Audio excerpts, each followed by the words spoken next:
وہ ایک ہے، اس کا کوئی شریک نہیں، اور میں گواہی دیتی ہوں کہ محمد صلی اللہ علیہ وآلہ وسلم اس کے بندے اور رسول ہیں۔ اما بعد، اس کے اما بعد بعد کا مطلب کیا ہوتا ہے؟ اس کے بعد، یعنی کہ اس کے بعد۔ اچھا یعنی شروع میں آپ اللہ سبحانہ و تعالیٰ کی حمد و ثنا بیان کرتے ہیں نا، اس کے بعد آپ اپنی بات کا آغاز کرتے ہیں، اور اپنی بات کا آغاز بھی قرآن کی آیت سے ہی انہوں نے کیا ہے۔ سورہ ابراہیم آیت نمبر 1 ہے، ارشاد باری تعالیٰ ہے کتاب انزلناہ الیک لتخرج الناس من الظلمات الی النور باذن ربہم الی صراط العزیز الحمید۔ اے نبی صلی اللہ علیہ وآلہ وسلم، یہ قرآن ایک کتاب ہے جو ہم نے تمہاری طرف نازل فرمائی ہے تاکہ تم لوگوں کو ان کے رب کی توفیق سے تاریکیوں سے نکال کر روشنی کی طرف لاؤ، اس راستے کی طرف جو غالب اور تعریف کے لائق ذات کا راستہ ہے۔ بس اللہ تعالیٰ کے نازل کردہ قرآن مجید کے تمام احکام تاریکی سے نکالنے والے اور روشنی عطا کرنے والے یا روشن خیال بنانے والے ہیں۔ ٹھیک ہے، اس میں آپ کے ساتھ 2 پیجز اور انشاءاللہ شیئر کرتی ہوں۔ یہ بھی قرآن کی مختلف آیات ہی انہوں نے لی ہیں، اور بنیادی طور پر قرآن کے جو احکامات ہیں ان کے لیے انہوں نے ایک اور یہ جو لا رہی جب، یہ کیا چیز ہے؟ نہیں، اس سے پہلے میں آپ کے ساتھ شیئر کر رہی ہوں بس 2 پیجز۔ اچھا جی، ٹھیک ہے۔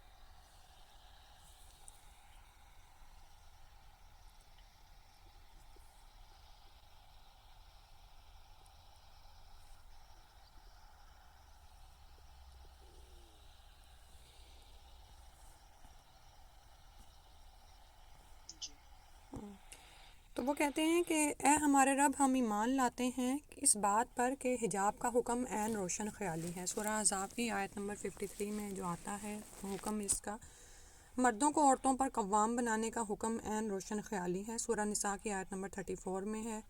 یعنی یہ وہ باتیں وہ لے کر آ رہے ہیں جو کہ ہمارے اداروں میں ہمارے بچوں کو سہنی پڑتی ہیں، سننی پڑتی ہیں، کہ یہ کیا تم 1400 سال پہلے کا دین ہے اور اس کو تم اس طرح فالو کر رہے ہو، اور حجاب تم تو حجابی بن گئی ہو، اور بلی کرتے ہیں لوگ۔ ٹھیک ہے، اسی طرح دوسری بات جو انہوں نے کہی کہ مردوں کو عورتوں پر قوام بنانے کا حکم عین روشن خیالی ہے، یہ کہاں سے ہے آپ کے؟ اور مردوں کو عورتوں پر ایک درجہ حاصل ہے۔ ٹھیک ہے، اب اس بات کو ہی لے کر ہماری عورتوں کو کس طرح یہ لوگ بہکاتے ہیں اور ان کو روشن خیالی کے چکروں میں گھروں سے نکالتے ہیں۔ پھر اس کے بعد ہے قانون تعدد ازواج عین روشن خیالی ہے، نہیں اس کے اوپر والا ہے قوانین حدود پر عمل عین روشن خیالی ہے۔ حدود ہوتی ہیں یہ جو گناہ کبیرہ پر حدود نافذ کی گئی ہیں نا، یعنی چوری پر ہاتھ کاٹ دینا، غیر شادی شدہ زانی کو کوڑے مارنا، یا شادی شدہ زانی کو رجم کر دینا، اور اسی طرح قصاص میں قتل کا بدلہ قتل ہے۔ ٹھیک ہے، اور فدیت بھی ہے۔ ٹھیک ہے، تو اس کو بھی آپ یہ دیکھیں کہ بہت زیادہ کرٹیسائز کیا جاتا ہے۔ سورہ المائدہ کی آیت نمبر 33 میں آتا ہے، اور سورہ نور کی آیت نمبر 2 اور 4 میں۔ پھر ہے قانون تعدد ازواج عین روشن خیالی ہے، سورہ نساء کی آیت نمبر 33۔ اللہ سبحانہ و تعالیٰ نے مرد کو اجازت دی ہے 1، 2، 3 اور 4 تک کرنے کی۔ قانون قصاص عین روشن خیالی ہے، یہ بھی جیسے میں نے بتایا کہ جو ہمارے گناہ کبیرہ پر حدود ہیں ان کو یہ تعان کرتے ہیں۔ یہود و نصارہ سے دوستی نہ کرنے کا حکم عین روشن خیالی ہے، سورہ نساء کی آیت نمبر 144 ہے، اور یہ اللہ سبحانہ و تعالیٰ نے ہمیں قرآن میں واضح طور پر فرمایا یہ تمہارے دوست کبھی نہیں ہو سکتے، ان سے دوستی نہیں کرنی۔ ہاں، کاروباری معاہدے یا جو باقی چیزیں نبی صلی اللہ علیہ وسلم کی سنت سے ہمیں ثابت ہیں وہ ہم کریں گے، لیکن دوستی یعنی ایک دلی تعلق ان سے قائم نہیں کرنا۔ اسی طرح اسلام دشمن کفار کے خلاف جہاد کا حکم عین روشن خیالی ہے۔ جب اگر وہ نہیں مانتے اور الٹا وہ دین کے راستوں کو روک رہے ہیں اور لوگوں کو گمراہیوں کی طرف لے جا رہے ہیں، اندھیروں کی طرف لے جا رہے ہیں، تو ظاہر ہے جہاد بھی ہوگا، لیکن اس کو آج کے دور میں پھر یہ دہشت گردی کہتے ہیں۔ پھر حرمت موسیقی کا حکم عین روشن خیالی ہے۔ سورہ لقمان کی آیت نمبر 6-7 سے ہمیں پتہ چلتا ہے اللہ سبحانہ و تعالیٰ نے واضح طور پر اس سے منع فرمایا ہے، اور یہ شیطان کا باجا ہے، لیکن اب اس کو تہذیب کے نام پر، ماڈرنزم کے نام پر عام کیا جا رہا ہے۔ ہاں، بدل کے ہاں، اور داڑھی رکھنے کا حکم عین روشن خیالی ہے، اب اس پہ بھی تعان ہوتی ہے، لیکن اے جدید روشن خیالی کے علم برداروں، اب وہ یہ کہہ رہے ہیں کہ جس طرح دنیا میں اس وقت ہو رہا ہے کہ ماڈریٹ اسلام کا پرچم بلند کرنے والوں، اب انہوں نے صرف ان لوگوں کو یعنی کہ جواب نہیں دیا جو کہ نان مسلمز ہیں، بلکہ وہ لوگ بھی جو مسلمانوں کے بھیس میں منافقین ہیں، یا یہ کہ یعنی جن کا ایمان ابھی کم ہے اور وہ صرف لا الہ الا اللہ پڑھے ہوئے ہیں، وہ پھر دوسروں کی باتوں میں آ کر ایسی باتیں کرتے ہیں کہ ماڈریٹ اسلام ہے کوئی۔ اب وہ کیا ہے کہ لبرزم کی بات کرنے والا تمہارے نزدیک حجاب کا حکم پسماندگی کی علامت ہے، یعنی وہ یہ سمجھتے ہیں کہ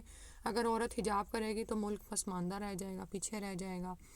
مردوں کو عورتوں پر قوام بنانے کا حکم آزادی نسواں کے خلاف ہے، یعنی عورتوں کو بہکانا کہ مردوں کو تم پر قوام بنایا گیا ہے تو یہ تمہاری آزادی کے خلاف ہے۔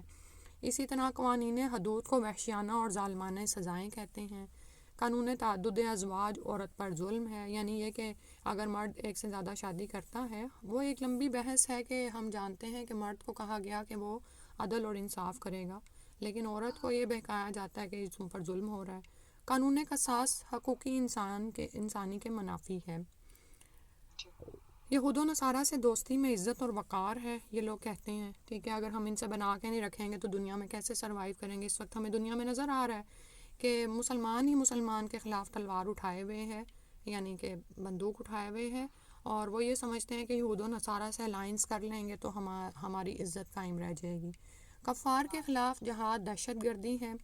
گانا بجانا اور موسیقی روح کی غذا ہے، نعوذ باللہ من ذالک، اور یہ ہم دیکھتے ہیں کہ اتنا عام ہو گیا ہے کہ ایون آپ جب مسلم ریسٹورینٹس میں جاتے ہیں، مسلمانوں کی شادیوں میں جاتے ہیں، آپ کے لیے بچنا مشکل ہو جاتا ہے کہ جب آپ ان چیزوں کو چھوڑنا چاہ رہے ہیں۔ اسی طرح مجھے حیرت ہوتی ہے کہ یعنی کہ پوری حکومتی سطح پر یہ ہو رہا ہے، اور یعنی کہ آپ کسی بھی چاہے مسلم ایئر لائن میں سفر کریں تو جہاز بلند ہوتا ہے، جہاز اترتا ہے تو میوزک ہی میوزک چل رہا ہوتا ہے۔ مجھے تو سمجھ نہیں آتی ہم کہاں جا رہے ہیں۔ اللہ سبحانہ تعالیٰ ہم پر رحم فرما دے۔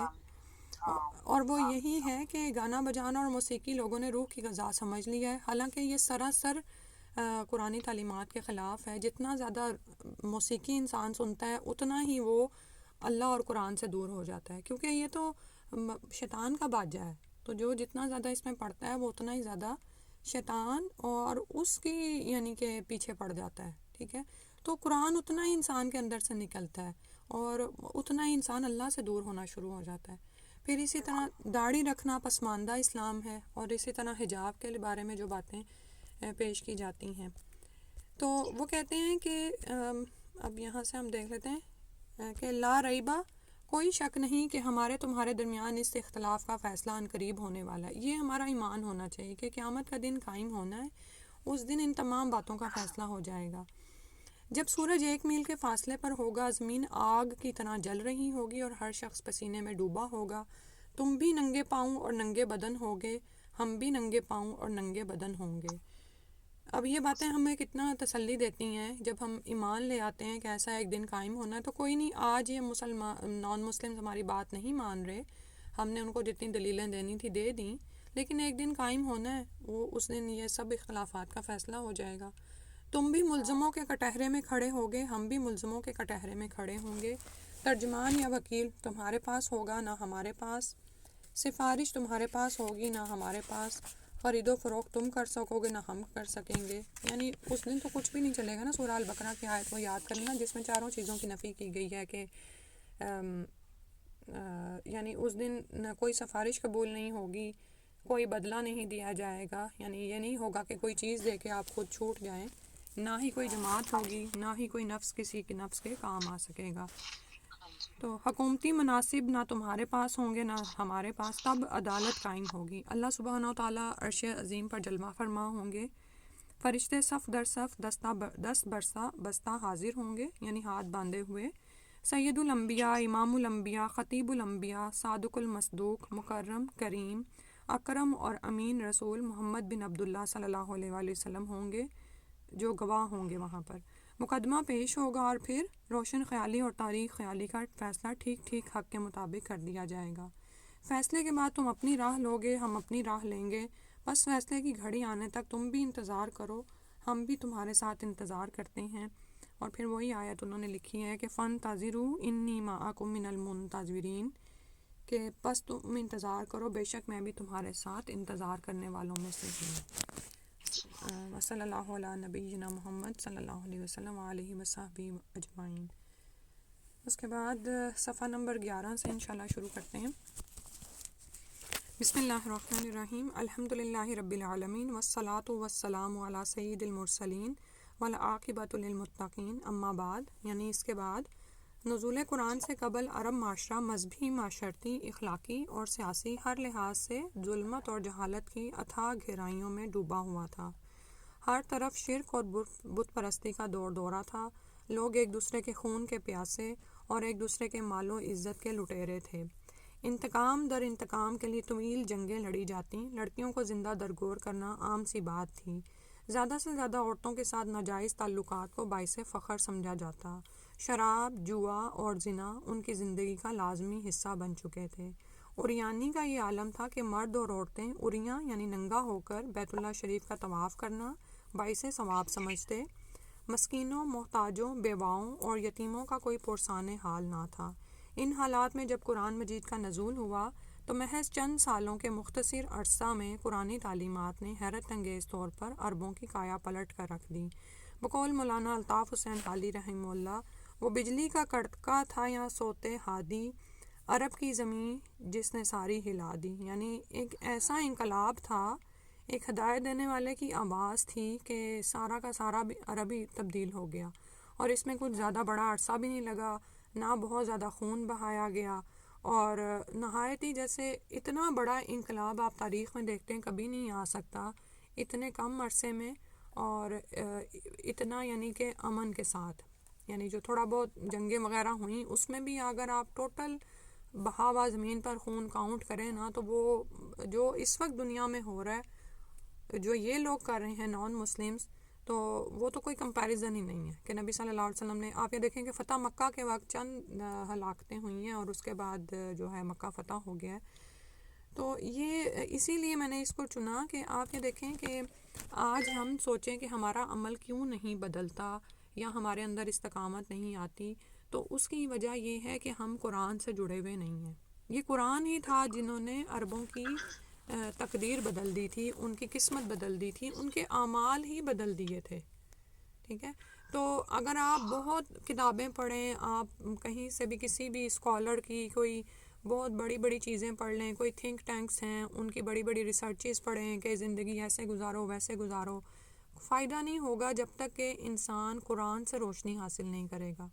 جو قرآن سے منور نہیں ہے نا، اس کے پاس سمجھے کچھ بھی نہیں ہے۔ بہت زیادہ ساری دنیا کے علوم بھی اگر کسی نے لے لیے ہیں اور اس کو پتہ ہے کہ مجھے خود کو کیسے فٹ رکھنا ہے جسمانی لحاظ سے، ذہنی لحاظ سے، روحانی، لیکن اگر اس کے پاس قرآن نہیں ہے نا تو اس کے پاس کچھ بھی نہیں ہے، وہ زیرو ہے، وہ بالکل بھی کامیاب نہیں، نہ اس دنیا میں اور نہ ہی آخرت میں۔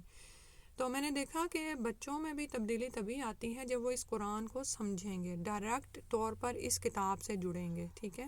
یعنی ٹھیک ہے ہم لوگ بچوں کو اسلامیات پڑھاتے ہیں، دینیات پڑھاتے ہیں، اور اس میں قرآن ہی سے اسباق لیے جاتے ہیں، لیکن جب تک آپ بچوں کو ڈائریکٹ آیتوں سے نہیں جوڑیں گے، ان کا ترجمہ نہیں بتائیں گے، کیونکہ یہ قرآن ہی تھا جس نے صحابہ کی زندگی بدل دی تھی۔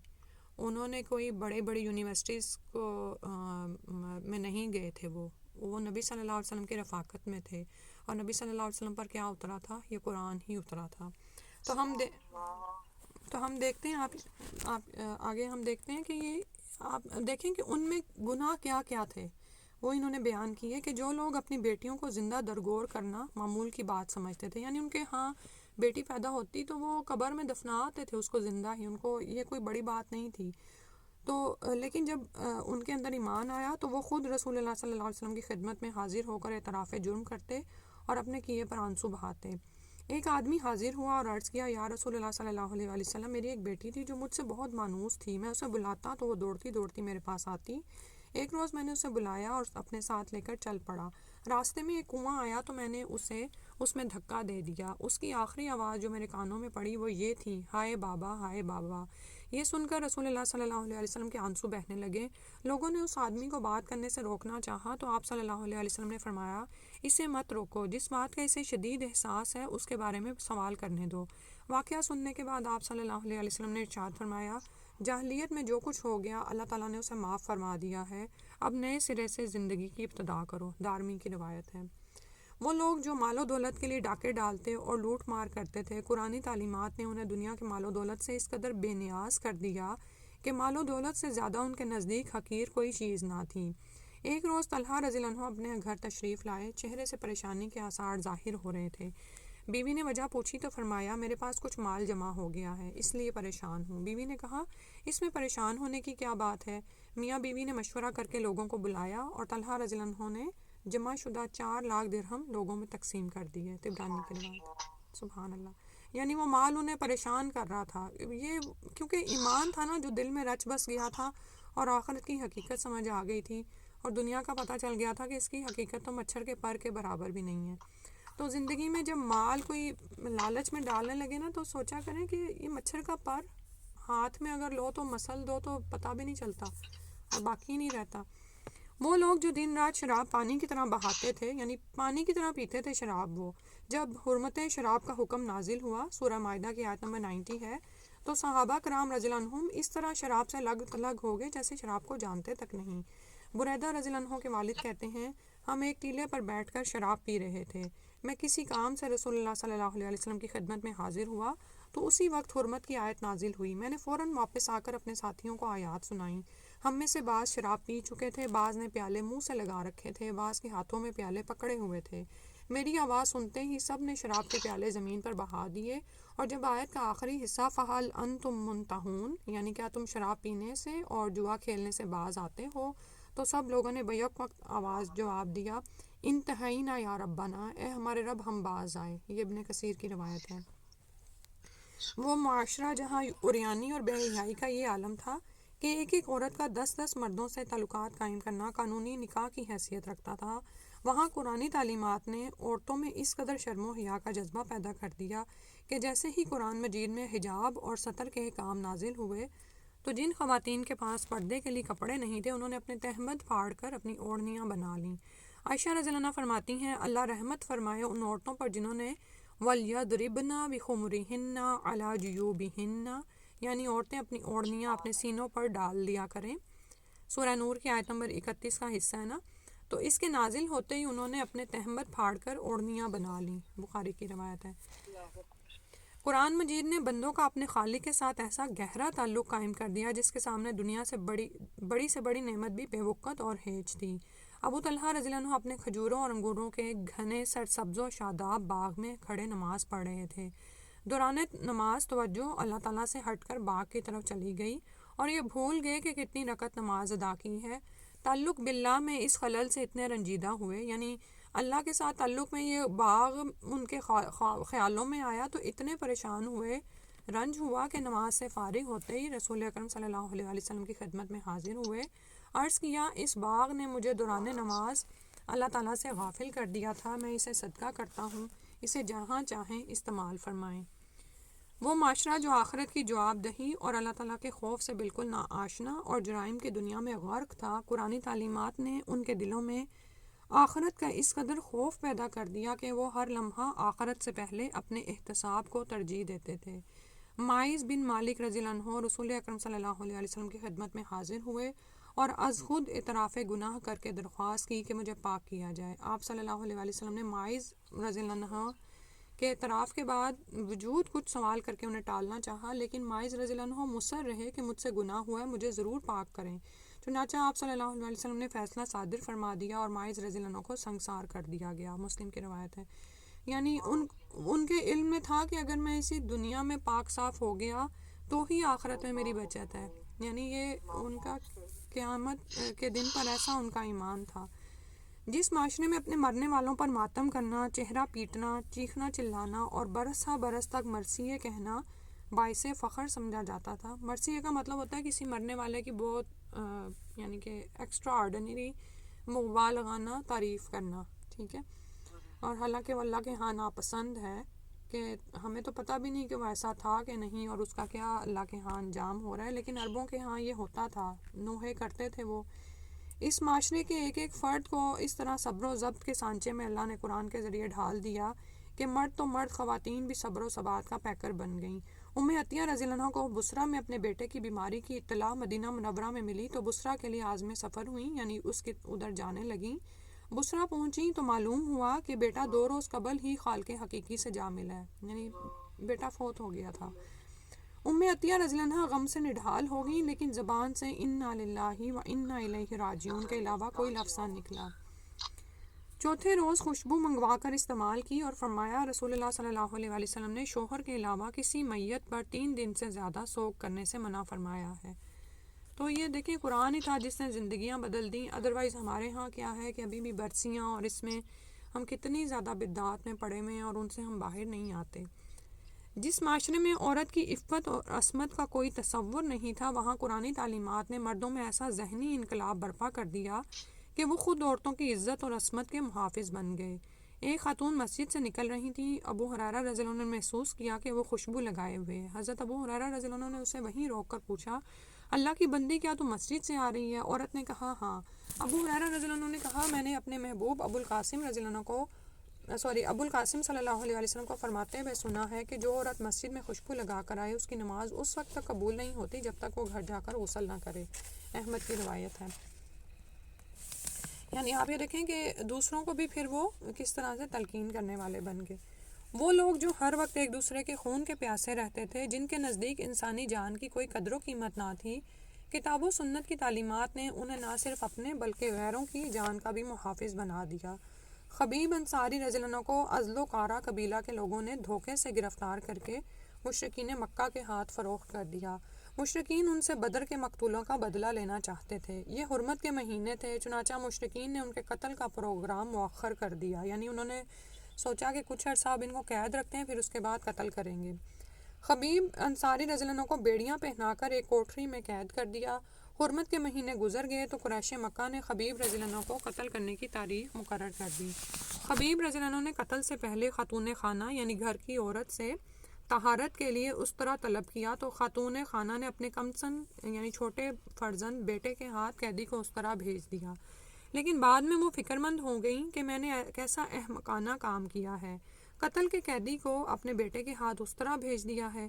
خاتون خانہ پریشانی کی حالت میں بھاگتی ہوئی آئیں تو دیکھا کہ خبیب رضی اللہ عنہ استرا اپنے ہاتھ میں لیے بچے سے پوچھ رہے تھے، بیٹا کیا تیری ماں کو تیرے ہاتھ استرا بھیجتے ہوئے مجھ سے خوف نہیں آیا؟ خاتون خانہ نے فوراً اسی اضطرابی کیفیت میں کہا، اے خبیب میں نے یہ بچہ تیرے پاس اللہ کی امان میں بھیجا ہے۔ خبیب رضی اللہ عنہ بچے کی والدہ کی گھبراہٹ کو بھانپ کے فرمانے لگے، فکر نہ کرو، میں اس معصوم بچے کو قتل نہیں کروں گا، ہمارے دین میں ظلم اور عہد شکنی جائز نہیں۔ جس شخص کو اگلے روز ظلماً قتل ہونا تھا، خود اس نے کسی کو ظلماً قتل کرنا گوارا نہ کیا۔ سبحان اللہ۔ وہ لوگ جو زمانہ جاہلیت میں حلال و حرام میں کوئی تمیز نہیں کرتے تھے، قرآن مجید کی تعلیمات نے انہیں امانت اور دیانت کے ایسے مرتبہ پر فائز کر دیا کہ رزق حرام کی ایک پائی تک کسی سے لینے کے روادار نہیں تھے۔ سعد بن عبادہ رضی اللہ عنہ کو رسول اکرم صلی اللہ علیہ وسلم نے کسی قبیلے سے زکوٰۃ وصول کرنے کے لیے عامل مقرر فرمایا اور ساتھ نصیحت فرمائی، دیکھو قیامت کے روز ایسا نہ ہو کہ تمہاری گردن یا پیٹھ پر زکوٰۃ یعنی زکوٰۃ میں خیانت کرنے پر اونٹ بلبلا رہا ہو۔ سعد بن عبادہ رضی اللہ عنہ نے عرض کیا، یا رسول اللہ صلی اللہ علیہ وسلم، میں اس سے کام سے معذرت چاہتا ہوں، یعنی آپ کسی اور کو عامل مقرر فرما دیں۔ سبحان اللہ۔ آج آپ یہ دیکھیں کہ ہم ذمہ داریاں اٹھانے کے لیے کس طرح سے آگے ہوتے ہیں نا، ہمیں اتھارٹی اور اقتدار کی کتنی طلب اور ہوس ہے، اور یہاں پر ہمیں کیا نظر آ رہا ہے کہ نبی صلی اللہ علیہ وسلم نے ان کو زکوٰۃ کے عامل کے طور پر مقرر فرمایا ہے، لیکن ساتھ میں نصیحت کی کہ ایسا نہ ہو کہ خیانت میں کوئی تم اونٹ لے لو، کیونکہ آپ جانتے ہیں نا کہ جانوروں کی زکوٰۃ جانوروں میں سے ہی نکالی جا سکتی ہے، تو اگر وہ بیت المال میں جمع نہیں کراتا عامل اور وہ اپنے پاس رکھتا ہے تو یہ خیانت کرتا ہے، ٹھیک ہے، کیونکہ وہ زکوٰۃ کا مال ہوتا ہے۔ تو انہوں نے کہا ایسا نہ ہو کہ وہاں پر قیامت والے دن تم کسی ایسے اونٹ کو لے کر آؤ، تو انہوں نے کہا اگر ایسا ہی رسک ہے اس میں تو میں اس کام سے معذرت چاہتا ہوں، ایسا نہ ہو مجھے لالچ آئے اور میں پھنس جاؤں اس کام میں۔ سبحان اللہ۔ تو آپ صلی اللہ علیہ وسلم نے ان کی جگہ کسی دوسرے آدمی کو عامل مقرر فرما دیا۔ طبرانی کی روایت ہے۔ جس معاشرے میں برسوں سے خود غرضی، بے رحمی اور لوٹ کھسوٹ کا چلن عام تھا، کتاب و سنت کی تعلیمات نے اس معاشرے کو چند سالوں کی مختصر مدت میں ہمدردی، خیرخواہی، ایثار اور قربانی کے انمول سانچے میں ڈھال دیا۔ اب یہ دیکھیں یہی چیزیں ہمارے معاشرے سے نکلتی چلی جا رہی ہیں، ہمیں دوسروں سے ہمدردی نہیں ہے، ہم دوسروں کی بھلائی نہیں چاہتے، حتیٰ کہ آپ یہ دیکھیں کہ ایک مسلمان کے اندر تو غیر مسلم کے لیے بھی خیر خواہی ہوگی نا۔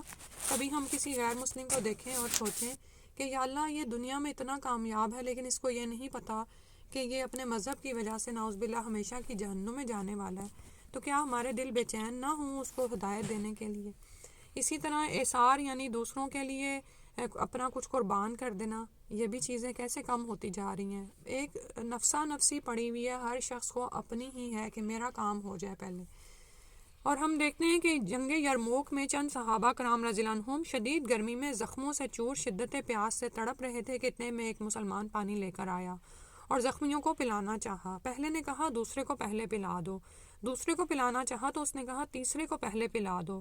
پانی پلانے والا ابھی تیسرے تک نہیں پہنچا تھا کہ پہلا شہید ہو گیا، تب وہ دوسرے کے پاس پہنچا تو وہ بھی اپنے مالک کے حضور پہنچ چکا تھا، اور جب تیسرے کے پاس آیا تو وہ بھی پانی پیے بغیر اپنے اللہ کو پیارا ہو چکا تھا۔ یہ ابن کثیر کی روایت ہے۔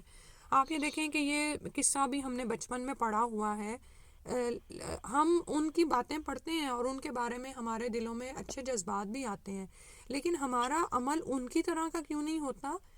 کیونکہ ہم نے تربیت اور تزکیہ اپنا وہاں سے نہیں کیا جہاں سے صحابہ کا ہوا تھا۔ ان کی تربیت اور ان کا تزکیہ نبی صلی اللہ علیہ وسلم کی صحبت میں اور قرآن کے ذریعے ہوا تھا۔ قرآن کی ایک ہی آیت اگر انسان سمجھ کے پڑھے تو وہ زندگی بدلنے کے لیے کافی ہے۔ آپ یہ دیکھیں کہ انسان کی ہدایت کے لیے اگر سورۃ العصر ہی نازل ہو جاتی تو کافی تھی، تو ہم سورہ عصر پڑھتے ہیں، بچوں کو رٹواتے بھی ہیں، لیکن ہم انہیں سمجھاتے نہیں ہیں کہ اس کا مطلب کیا ہے۔ تو اللہ تعالیٰ سے دعا ہے کہ ہم خود بھی اس قرآن کو سیکھیں اور ضرور ٹارگٹ کریں کہ اپنی زندگی میں جتنے لوگوں کو قرآن سمجھا سکیں سمجھائیں۔ امر واقعہ یہ ہے کہ قرآن مجید نے انتہائی مختصر مدت میں عقیدہ توحید کے ساتھ ساتھ سیرت اور کردار کے اعتبار سے ایک ایسا عظیم الشان انسان تیار کیا جس کی تاریخ میں مثال نہیں ملتی۔ بس یوں سمجھ لیجئے کہ قرآنی تعلیمات نے 23 برس کی قلیل مدت میں کوئلے کو کندن بنا دیا۔ اللہ تعالیٰ نے قرآن مجید کے نزول کا مقصد ان الفاظ میں بیان فرمایا ہے، کتاب انزلناہ الیک لتخرج الناس من الظلمات الی النور باذن ربہم الی صراط العزیز الحمید۔ ترجمہ ہے، یہ کتاب ہم نے تیری طرف اس لیے نازل کی ہے تاکہ تو لوگوں کو ان کے رب کی توفیق سے تاریکیوں سے نکال کر روشنی کی طرف لائے، اس ذات کے راستے پر جو غالب اور حمید کا راستہ ہے۔ سورہ ابراہیم کی آیت نمبر 1 ہے۔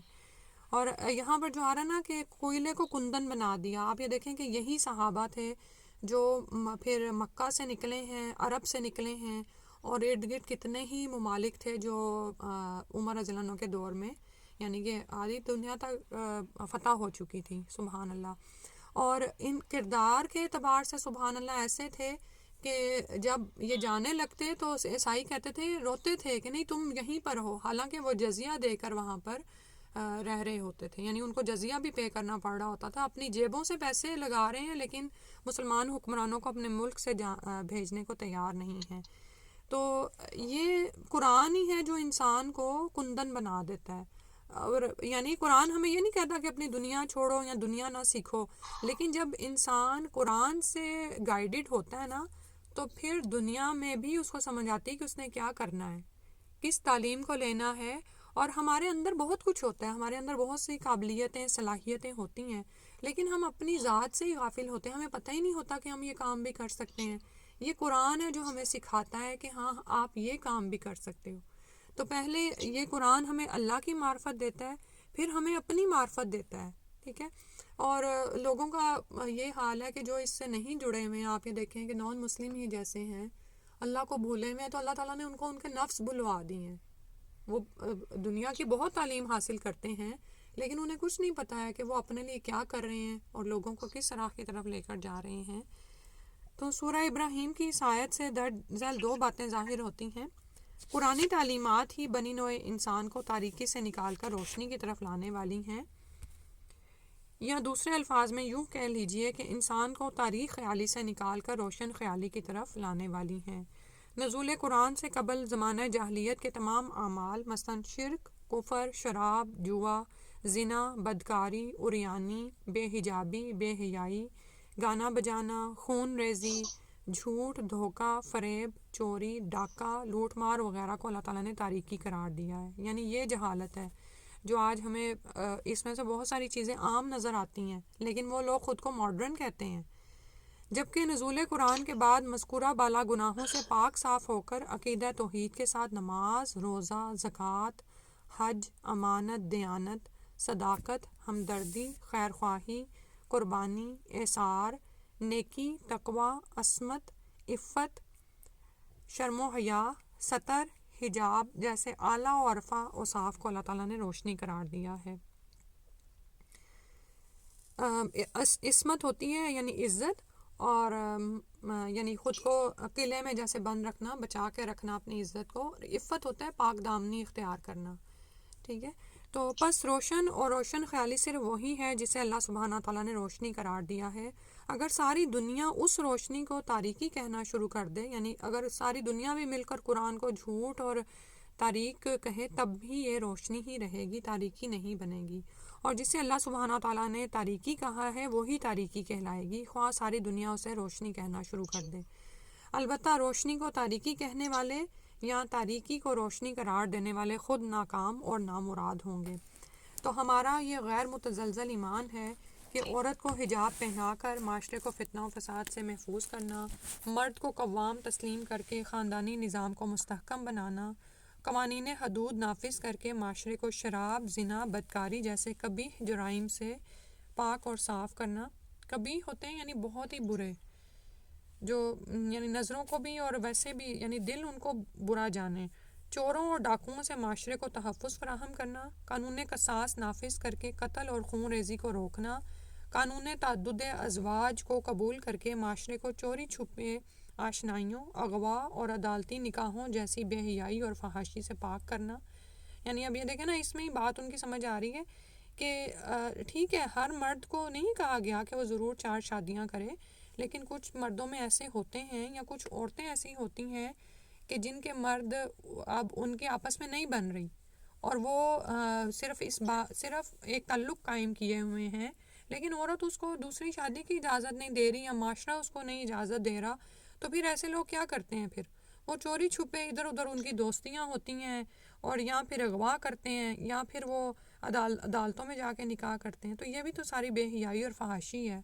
یعنی اللہ کے ایک حکم کا انکار کر کے ہم معاشرے میں اور کتنی ہی چیزوں کو قبول کر لیتے ہیں اور آنکھیں بند کر لیتے ہیں اس کی طرف سے، نعوذ باللہ.